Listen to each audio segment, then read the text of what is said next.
अस्सलामुअलैकुम फ्रेंड, चलो आज આપણે બનાવીએ ડુંગળીના ભજીયા જે બધાને જ ભાવે છે। તેના માટે મેં 4 થી 5 ડુંગળી લઈ અને સ્લાઈસ કરી દીધી છે અને એમાં મેં 2 થી 3 ટેબલસ્પૂન જેટલો ચણાનો લોટ એડ કરી દીધો। સોલ્ટ પ્રમાણે તમે સ્વાદ પ્રમાણમાં એડ કરી શકો છો।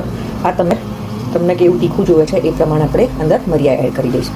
1 ટીસ્પૂન જેટલા મેં ચીલી ફ્લેક્સ એડ કર્યા છે। તમને વધારે તીખું જોતું હોય તો તમે વધારે એડ કરી શકો છો। કલર માટે કશ્મીરી રેડ ચીલી પાવડર, ખાલી કલર માટે થોડી હલ્દી, 1 ટીસ્પૂન જેટલું ધાણા જીરું। આ મેં 4 કે 5 ડુંગળીનું માપ લઈને બનાવ્યું છે। આમાં મેં 1 ટીસ્પૂન જેટલા અનારદાના નાખ્યા છે। અનારદાનાનો પાવડર તમે જો તમારી જોડે ના હોય તો તમે લીંબુ પણ એડ કરી શકો છો। થોડા આખા દાણા બી આપણે એડ કરીશું અને લીલા દાણા તમને જેવા ગમતા હોય। લીલા દાણા તો બધાને બહુ ગમે। હવે આપણે એને સારી રીતના મિક્સ કરીને અને 2 કલાક માટે સાઈડ પર રહેવા દઈશું। જે પાણી ડુંગળીનું પાણી છૂટશે ને એમાંથી જ આ ભજીયા બનશે। આપણે પાણી એડ કરવાની જરૂર નથી। આવું કરીને મૂકી રાખવાનું। પછી પાણી છૂટે અને બરાબર થઈ જાય પછી એને તળી લેવાના। તળવાની રેસીપી નહીં મૂકું, ખાલી તળવાનું તો તમને ખબર જ છે। આ બહુ જ ક્રિસ્પી, અગર તમને વધારે ક્રિસ્પી કરવા હોય તો તમે ચોખાનો લોટ એડ કરી શકો છો।